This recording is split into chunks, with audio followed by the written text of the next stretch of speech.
शंबे शाह चौकी जैकबाबाद की कोई नॉन कस्टम आइटम लाने नहीं दिया जा रहा। ये पुलिस का कोई मौजूदा नहीं है। न पुलिस इतनी प्रोफेशनल ईमानदार बन गई, न आईजी साहब इतने ईमानदार बन गए। पूरे सिंध में ये जो नॉन कस्टम आइटम मंशियात की सप्लाई, ईरानी डीजल की सप्लाई, इसके कोई 12 अरब रुपए महीना मिलते हैं। पीपल्स पार्टी के एक एमएनए को सिर्फ वहां से गाड़ियां गुजरने के 70 लाख रुपए हफ्ता मिलता है। इंटरनल रिपोर्ट निकलती है, आईजी की मेज पर पहुंचती है कि आए आपने हमें छेड़ दिया है, तो अब देखते हैं कोई माई का लाल ये मंशियात ट्रांसपोर्ट करके दिखाए। मुश्ताक साहब, आजकल सिंध में अचानक ये हुआ है कि जो भी आइस या गुटके या चालियाँ, ये जो भी मुख्तलिफ चीज़ें जो चलती हैं वो बिल्कुल ही बंद हो गई। ये एक मुआवजा है और credit goes to both quarters के जिनके माबेन झगड़ा चल रहा है। अब मेरी इतलात के मुताबिक कराची का एक इलाका है जहाँ पर 4 बड़े ट्रक छालिया, कोक और क्रिस्टल आइस और नॉन कस्टम आइटम्स थे उसमें। वो 4 ट्रक पकड़े गए तो पुलिस को कॉल आती है कहीं से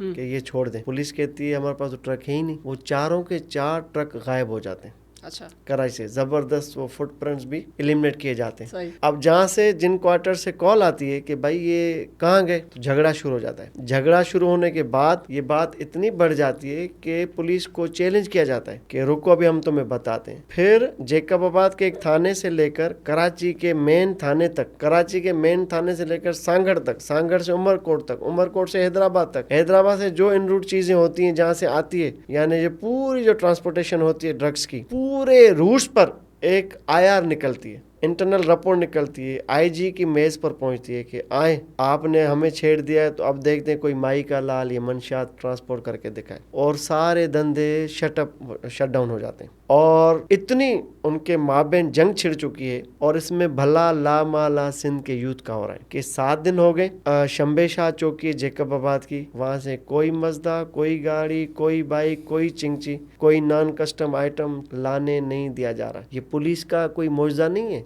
पुलिस की कोई इसमें कुर्बानी नहीं है। न पुलिस इतनी प्रोफेशनल ईमानदार बन गई, न आईजी साहब इतने ईमानदार बन गए। ये बड़ों का डंडा है कि हम नहीं चाहते कि अभी सिंध में हो। अब ये डंडा किस वक्त तक उठा रहता है, ये कोई टाइम पीरियड नहीं है।